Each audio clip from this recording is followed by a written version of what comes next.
2022 ഫെബ്രുവരി 6 തിരുവനന്തപുരം അമ്പലമുക്കിലെ പ്രദേശവാസികൾ അവധി ദിനത്തിന്റെ ആഘോഷവേളയിലാണ്.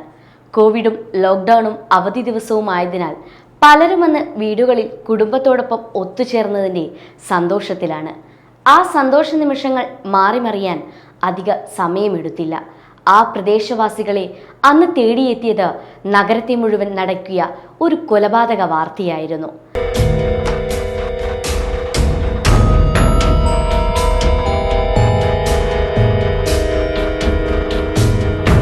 നഗരമധ്യത്തിലെ അലങ്കാര ചെടികൾ വിൽക്കുന്ന കടയിലെ ജീവനക്കാരിയെ അതിക്രൂരമായി കൊലപ്പെടുത്തിയെന്നായിരുന്നു ആ വാർത്ത. ഭർത്താവിന്റെ മരണശേഷം മക്കളുടെ ഭാവി ജീവിതം സുരക്ഷിതമാക്കാൻ വേണ്ടിയായിരുന്നു 38-കാരിയായ വിനീത നഗരത്തിലെ Taps Green Tech Agri Clinic എന്ന അലങ്കാര ചെടികൾ വിൽക്കുന്ന കടയിൽ ജോലിക്കായി എത്തിയത്. നെടുമങ്ങാട് സ്വദേശിയായ വിനീതയ്ക്ക് ജോലിസ്ഥലം ഏറെ ദൂരെയാണെങ്കിലും നഗരമാണെന്ന ഒറ്റ പ്രതീക്ഷയിലായിരുന്നു വിനീത അന്നും ജോലിക്കെത്തിയത്. അവധി ദിവസമായിരുന്നിട്ടും ചെടികൾ നനയ്ക്കാനായി വിനീതയെന്ന് ജോലിക്കെത്തി. അല്പസമയത്തിന് ശേഷം ചെടി വാങ്ങാനായി എത്തിയ ഒരാൾ ജീവനക്കാരെ കടയിൽ അന്വേഷിച്ചു. എന്നാൽ കണ്ടെത്താനായില്ല. അദ്ദേഹം പിന്നീട് കട ഉടമയെ വിളിക്കുകയും ചെയ്തു.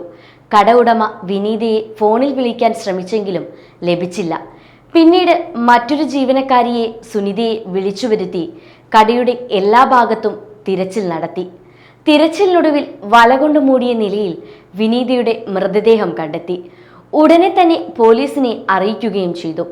പോലീസ് സംഭവസ്ഥലത്തെത്തി അന്വേഷണം ആരംഭിച്ചു. കടയുടെ പുറകുവശത്തെ ഷെഡിൽ വലയിൽ മൂടിയ നിലയിലായിരുന്നു വിനീതയുടെ മൃതദേഹം കണ്ടതെന്ന് ജീവനക്കാരിയും കടയുടമയും പോലീസിന് മൊഴി നൽകി. വിവരമറിഞ്ഞ് മാതാപിതാക്കളും കടയിലെത്തിയതോടെ മൃതദേഹവും തിരിച്ചറിഞ്ഞു.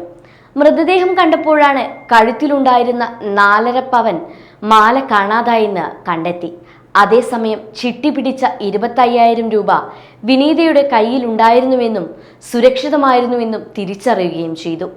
ഇതോടെ പ്രാഥമിക അന്വേഷണത്തിൽ സ്വർണമാല മോഷ്ടിക്കാനാണ് കൊലപാതകം നടത്തിയതെന്ന് പോലീസിന് വ്യക്തമായി. മുന്നോട്ടുള്ള അന്വേഷണത്തിന് മറ്റൊരു തെളിവും സംഭവസ്ഥലത്തു നിന്ന് പോലീസിന് ലഭിച്ചിരുന്നില്ല. സ്ഥാപനത്തിൽ CCTV ഇല്ലാതിരുന്നതും ആദ്യഘട്ടത്തിൽ പോലീസിന് തിരിച്ചടിയായി. പിന്നീട് പരിസരത്തെ മുഴുവൻ CCTV പരിശോധനയ്ക്കിടയിൽ കന്യാകുമാരി തോവാള സ്വദേശി രാജേന്ദ്രനിലേക്ക് സംശയം എത്തിച്ചേർന്നു.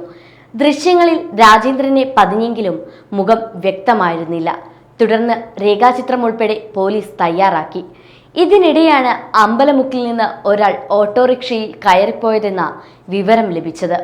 പേരൂർക്കട ആശുപത്രിക്ക് സമീപം ഇയാൾ ഓട്ടോയിൽ നിന്ന് ഇറങ്ങിയതായി പോലീസിന് വ്യക്തമായതോടെ CCTV ദൃശ്യങ്ങൾ പരിശോധിക്കുവാനും തീരുമാനിച്ചു. തുടർന്ന് പേരൂർക്കടയിലെ ആശുപത്രിയിൽ നിന്നും വിവരങ്ങളും ലഭിച്ചു. ഈ അന്വേഷണത്തിലാണ് കഴിഞ്ഞ ദിവസം ഒരാൾക്ക് കൈക്ക് മുറിവ് പറ്റി അതിന് ചികിത്സ നേടിയതായി വിവരം ലഭിച്ചത്. എന്നാൽ ആശുപത്രി സമീപത്തെ റോഡിൽ നിന്നുള്ള CCTV ക്യാമറകളിൽ രാജേന്ദ്രന്റെ ദൃശ്യങ്ങൾ ലഭിച്ചില്ല. ഇതോടെ ചുറ്റുവട്ടത്ത് തന്നെ പ്രതിയുണ്ടെന്ന് പോലീസ് ഉറപ്പിക്കുകയും തുടർന്ന് പ്രദേശത്തെ കടകൾ മുഴുവൻ പരിശോധിക്കുകയും ചെയ്തു. ആ പരിശോധനയിൽ പേരൂർക്കടയിലെ കുമാർ ടീ സ്റ്റാളിൽ ജോലി ചെയ്തിരുന്ന തൊഴിലാളിയാണ് കൈക്ക് മുറിവേറ്റ് ചികിത്സ തേടിയതെന്ന് വ്യക്തമായി. എന്നാൽ ആ സമയത്തിനിടയിൽ പരിക്കേറ്റിയാൽ തമിഴ്നാട്ടിലേക്ക് മടങ്ങിയിരുന്നു. സ്വർണമാലയ്ക്കായി അരുംകൊല.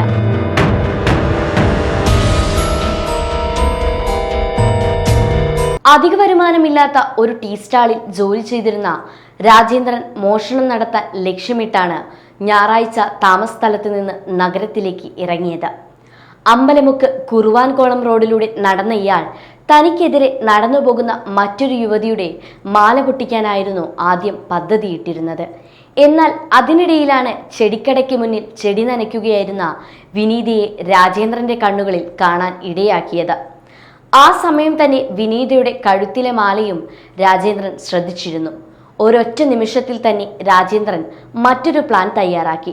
ആദ്യം ചെടികളുടെ വില ചോദിച്ച് പ്രതി തൊട്ടു പിന്നാലെ വിനീതയുടെ കഴുത്തിലുണ്ടായിരുന്ന മാല പൊട്ടിക്കാൻ ശ്രമം നടത്തി. എന്നാൽ അത് വിനീത തടയാൻ ശ്രമിക്കുകയുണ്ടായി. പ്രകോപിതനായ രാജേന്ദ്രൻ മുന്നിലുണ്ടായിരുന്ന കത്തി കൊണ്ട് വിനീതയെ തുടരെ ആക്രമിക്കുകയും ചെയ്തു. തുടരെയുള്ള ആക്രമണത്തിനൊടുവിൽ ആ 38-കാരി പിടഞ്ഞു വീണ് മരിക്കുകയും ചെയ്തു. മരണമുറപ്പിച്ച പ്രതി കഴുത്തിൽ നിന്ന് മാല പൊട്ടിക്കുകയും തെളിവുകൾ നശിപ്പിച്ച് രക്ഷ നേടുകയും ചെയ്തു. നഗരത്തെ നടുക്കിയ അരുംകൊലയ്ക്ക് ശേഷം പ്രതിയെക്കുറിച്ച് നടത്തിയ അന്വേഷണത്തിൽ കണ്ടെത്തിയത് അത്രമേൽ ഭയാനകമായ കാര്യങ്ങളായിരുന്നു. രാജേന്ദ്രൻ എന്നത് കൊടും കുറ്റവാളിയായിരുന്നുവെന്ന് അന്വേഷണത്തിൽ കണ്ടെത്തി. പ്രത്യേക കൊലപാതക രീതി വരെ രാജേന്ദ്രനുണ്ടായിരുന്നു. പുറത്തേക്ക് ശബ്ദം വരാത്തക്ക രീതിയിൽ ഇരയെ നിശബ്ദരാക്കുന്ന രീതി, ഇരയുടെ പിന്നിലൂടെ എത്തി സ്വനപേടകം തകർത്ത് ശബ്ദം പുറത്തു വരാത്ത രീതിയിൽ കഴുത്തിൽ ആഴത്തിൽ മുറിവേൽപ്പിക്കും. പിന്നീട് കത്തികൊണ്ട് തുടരെ കുത്തിക്കൊല്ലും. ഇത്തരത്തിലുള്ള കൊലപാതകങ്ങൾ രാജേന്ദ്രൻ ചെയ്തിട്ടുണ്ടെങ്കിലും അത് കണ്ടെത്തി കുറ്റപത്രം സമർപ്പിക്കാൻ തമിഴ്നാട് പോലീസ് എടുത്തത് 10 വർഷമായിരുന്നു. എന്നാൽ വിനീത കൊലക്കേസിൽ വിധി നടപ്പാക്കാൻ കേരള പോലീസിന് പെട്ടെന്ന് തന്നെ സാധിച്ചു. ഇല്ലാത്ത കൊലപാതകം, സംശയം മാത്രമുണ്ടായിരുന്ന ഒരു വ്യക്തിയുടെ CCTVയിലെ രൂപം. എങ്കിലും നിരന്തരമായ അന്വേഷണത്തിൽ പഴുതടച്ച് പ്രതിയെ പിടികൂടുകയും ചെയ്തു കേരള പോലീസ്. എങ്കിലും അവിടെയും അവസാനിച്ചിരുന്നില്ല പ്രശ്നങ്ങൾ. കൊടും കുറ്റവാളിയായ രാജേന്ദ്രനിൽ നിന്നും കുറ്റം സമ്മതിപ്പിക്കുക എന്നത് അതിലേറെ പ്രയാസകരമായിരുന്നു. കാരണം രാജേന്ദ്രൻ എന്നത് ഉന്നത വിദ്യാഭ്യാസവും ജയിൽവാസ പരിചയവുമുള്ള ആളായിരുന്നു. കേരള പോലീസിന് ഒരുപാട് ദൂരം സഞ്ചരിക്കേണ്ടി വന്നെങ്കിലും തെളിവുകളോടെ രാജേന്ദ്രൻ കുറ്റക്കാരനാണെന്ന് കണ്ടെത്തി. പ്രതിയെ കോടതിയിൽ ഹാജരാക്കുകയും ചെയ്തു. വിനീതയെ രാജേന്ദ്രൻ കൊലപ്പെടുത്തിയത് ഓൺലൈൻ നിക്ഷേപത്തിന് പണം കണ്ടെത്താനായിരുന്നുവെന്ന് കോടതിയിൽ തെളിഞ്ഞതോടെ പ്രതിക്ക് കണ്ണില്ല ക്രൂരതയ്ക്ക് കോടതി വധശിക്ഷ വിധിക്കുകയും ചെയ്തു. കുടുംബത്തിന്റെ ഏക തണലായിരുന്ന, മക്കളുടെ കരുതലായിരുന്ന ആ അമ്മയ്ക്ക് നീതി ലഭിച്ചു.